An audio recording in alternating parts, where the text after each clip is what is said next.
So today I'm talking a little bit about mitochondria. I talk a lot about mitochondria, but with this case, it's really important. Dr. Hewitt's on. I my love is on as well. So, hello there, guys. So today, if you can hear me okay, first just let me know. Give me a thumbs up. Let me know you can hear me okay. Or send a heart or do whatever. Most important, I want to talk today about mitochondria as the CEO of the cell. Last week, I was talking to a bunch of orthopedic surgeons, orthopedic physicians, non operative proceduralists, orthobiology and regenerative medicine specialists, and sports medicine doctors. I talked to them about something very important, which is the fact that osteoarthritis is actually a disease of mitochondria. And how do we know that? Well, there are a few things that lead me to believe that osteoarthritis is really driven by the mitochondria. Thing number one, which I find very interesting, is that osteoarthritis seems to have some sort of maternal influence, maternal pattern. So that has me think about epigenetics. That has me think about mitochondria. And so when some studies are done looking at patterns of people who are more likely to get osteoarthritis, mitochondrial haplotypes increase your risk or decrease your risk for disease.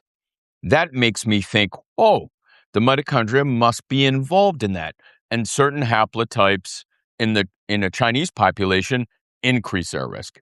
And certain haplotypes decrease their risk. We see this in a lot of global populations. So mitochondria are involved in inheritance of osteoarthritis.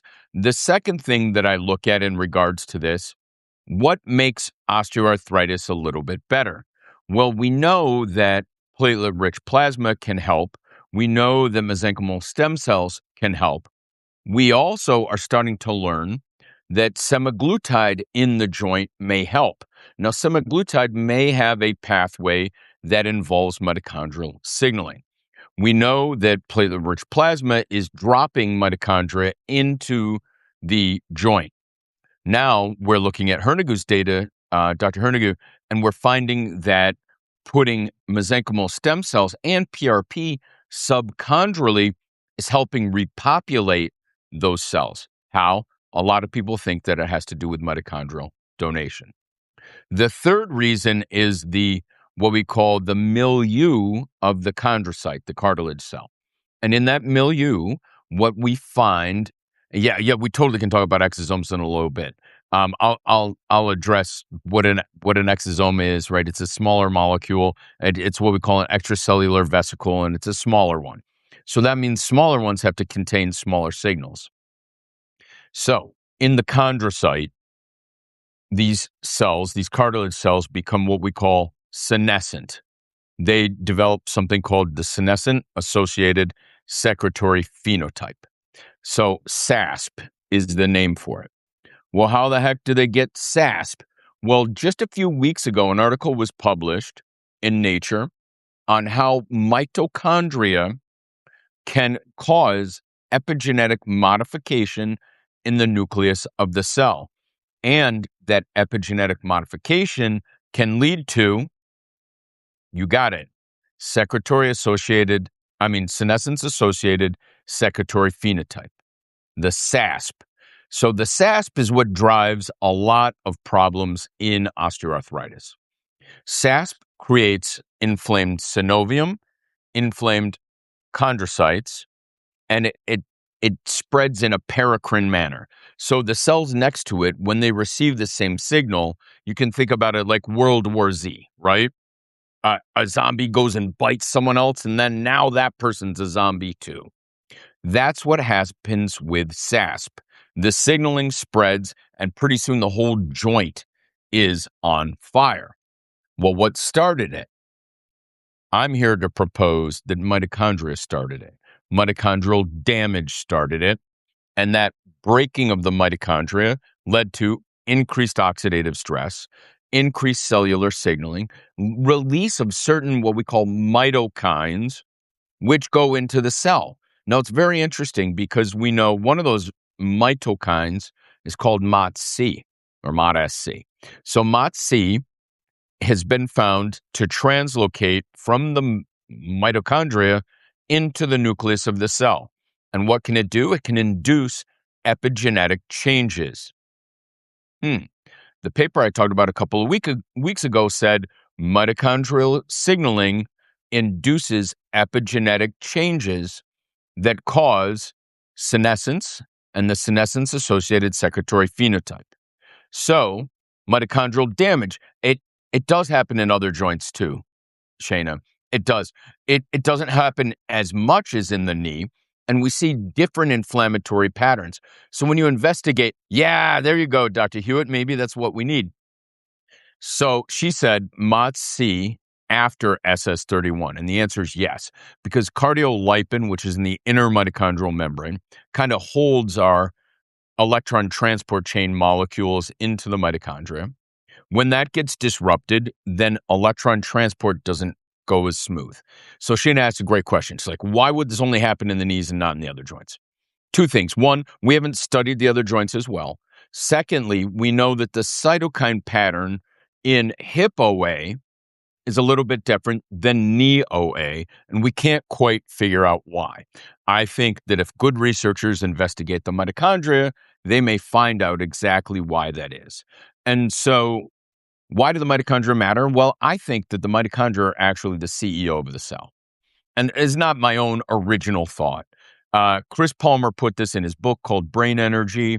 Martin Picard and a couple of authors back in the day quoted this, said this was there.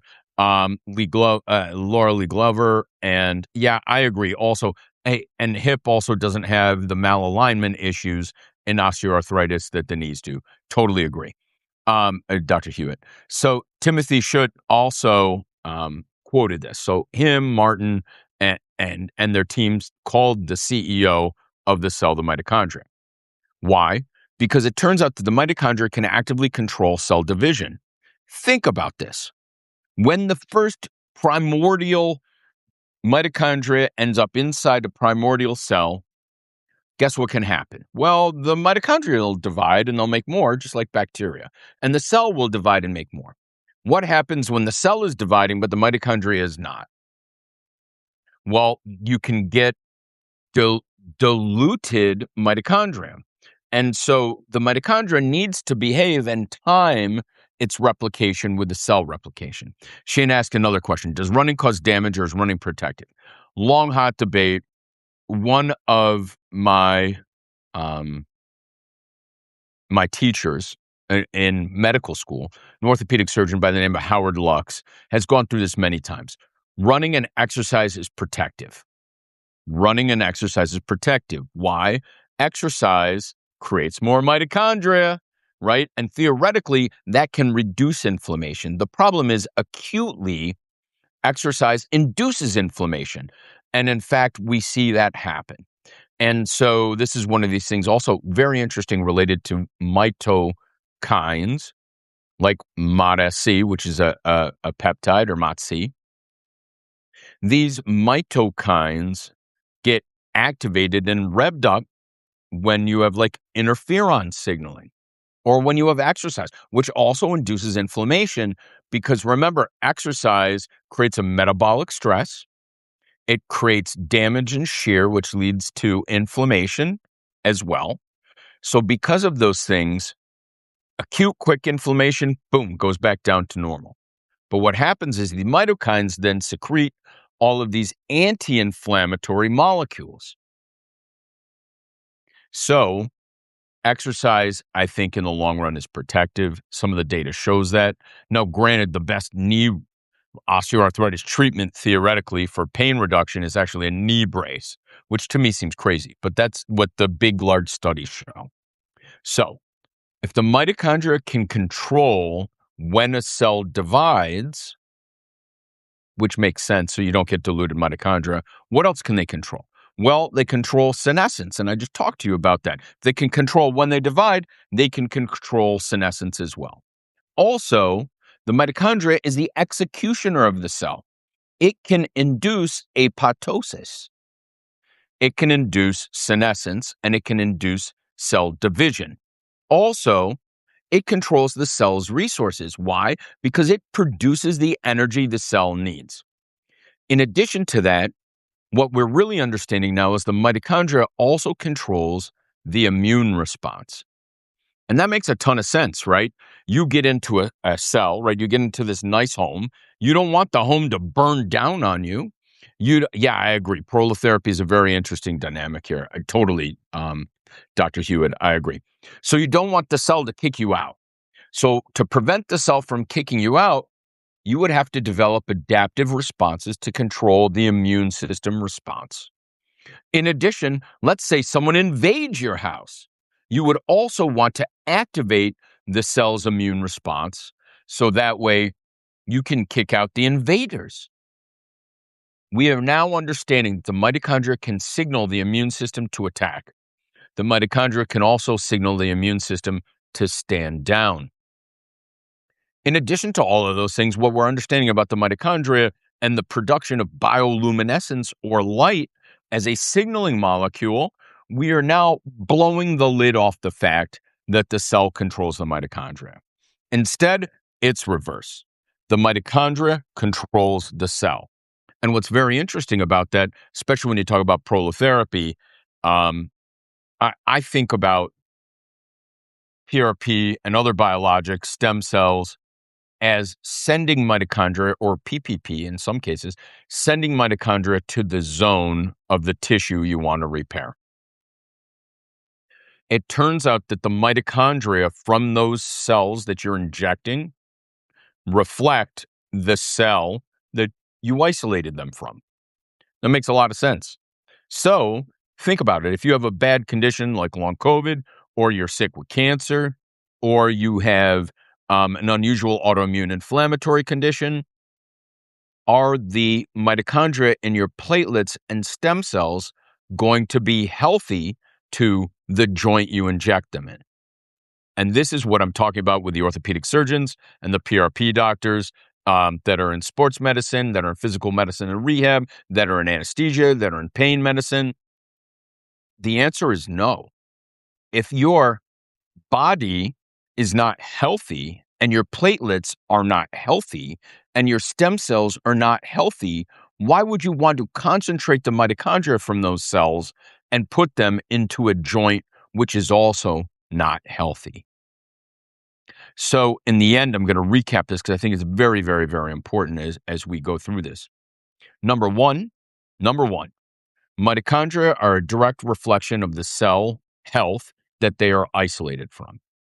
Number two, the mitochondria control the cell health of which they're isolated from, which is why the cell looks crappy, because the mitochondria look crappy. All right. Number three, most important in all of this, mitochondria are heavily involved in osteoarthritis because, one, there's a inheritance pattern that seems to be related to mitochondria. Number two, we've proven that mitochondria can cause cellular senescence. And in the cartilage cell, the chondrocyte, cellular senescence is what drives osteoarthritis. And number three, exercise improves osteoarthritis, not just by strength, but by releasing mitokines, mitochondrial signaling molecules that help heal and reduce senescence. Full stop. So why are we messing with like steroids, right? So a good example is like injecting a steroid into a joint. That induces chondrocyte senescence. That causes nutrient sensing dysregulation in the mitochondria. Everything we should be doing for osteoarthritis should be done to improve mitochondrial health. That's number one. Number two, if we're transferring mitochondria into the osteoarthritic zone, we should be making sure that those mitochondria are healthy. Number three, why should we be doing those things? Because the mitochondria is the CEO of the cell. It's driving the cell. It's telling the cell what to do. It does that through secreting its own mitokines, its other molecules. Even mitochondrial DNA can induce immune response. The cell CEO helps with immune system and cell security. It controls cell resources. It does intracellular communication. It controls when the cell dies. It controls when the cell replicates. and it can control when the cell goes into senescence or sleeping mode. So that's what I talked to these doctors about. I actually talked to them with much simpler words because most of the orthopedists I know, they like simpler words, right? Senescence has to be like sleepy time, right? Or angry time. So, yeah. So I tried to be simple but effective here. That being said, I'm not to diminish any orthopedic surgeon. I think they're very smart. They just don't like to communicate with big words because they're busy doing other things like breaking bones and carpentry. Um, Next up, the next thing I want to talk to you about in regards to this is I will be speaking about this again in February in Denver at the IOF Toby conference. So if you want to come, I'd love to have you come. It's in Nashville, Tennessee. It's like my third home away from home outside, I guess, Spain, Puerto Rico, and Pennsylvania. Um, so I would love to see you guys there. Next, Matthew Kawa was sentenced to 70 months for laced peptides and supplements. You've probably read about it. I'm sure you read about it a couple of times. I wrote about it last week. In essence, research use only peptides carry grave risks. Those risks include being laced with other chemicals. At the PCAC at the FDA, one of my friends, Melissa Lusky, said that her patient had adverse effects from research use only peptides having compounds in them that were not the peptide. Okay. In addition to that, there was one concern that there was fentanyl popping positive in a research use only peptide. That research use only peptide, they did further analysis. It wasn't fentanyl. Okay. The RUO peptide did not have fentanyl in it. So I want to thank Christia for going through that and sharing that whole process. Dr. Hewitt asked a question, can I post info on my speaking engagements? Yeah, I think I should, right? I think I should put that up, maybe on the Substack. I have to figure out how to create a page where I can do that. And when I do that, I'll have like brands of stuff I like, as well as here's my speaking engagements. The last thing Dr. Hewitt asked was in regards to exosomes. So I view exosomes a lot like research use only peptides. You have to trust the vendor for what they say is in the exosome. Number one. Number two, if they isolated exosomes from crappy cells that have bad mitochondria, then you get crappy exosomes. How do you know that those exosomes are good? Well, with research use only peptides, it's pretty easy because you're just looking for one molecule's purity. For exosomes, that's hundreds of molecules. That includes small interfering RNAs. It could even be mitochondrial DNA in them. Like, you just don't know, Aggie. I don't know what's in exosomes, which is why we see hit and miss with exosomes. Sometimes they help people, sometimes they don't. I prefer peptides over exosomes, and I prefer the exosomes from healthy platelets over the exosomes from some vial you got from some person that was previously selling handbags and is now selling biologics. Buyer beware with exosomes. All right, so I've rambled on a lot. I've got a student coming in. He came all the way from Hawaii. He is on the FDA's PCAC committee, and so we're going to talk about mitochondria today. I gave him that article on the mitochondria as the CEO of the cell. I am probably going to put a post together. I just do so many mitochondrial posts, and I know a lot of you want to hear a bunch of other stuff. So I'll put it together sooner or later. I want to thank all of you for listening today. I appreciate yesterday's snafu and sticking with me. So thank you guys very much. Takeaway today, mitochondria is the CEO of the cell. It tells the cell when to die. It tells the cell when to live. It tells the cell when to reproduce. It tells the cell when to attack enemies. It tells the cell when to stand down. Those are a lot of things. Therefore, I think the mitochondria, for sure, is the CEO of the cell. All right. Hope that helps you guys. Here's to a life well lived.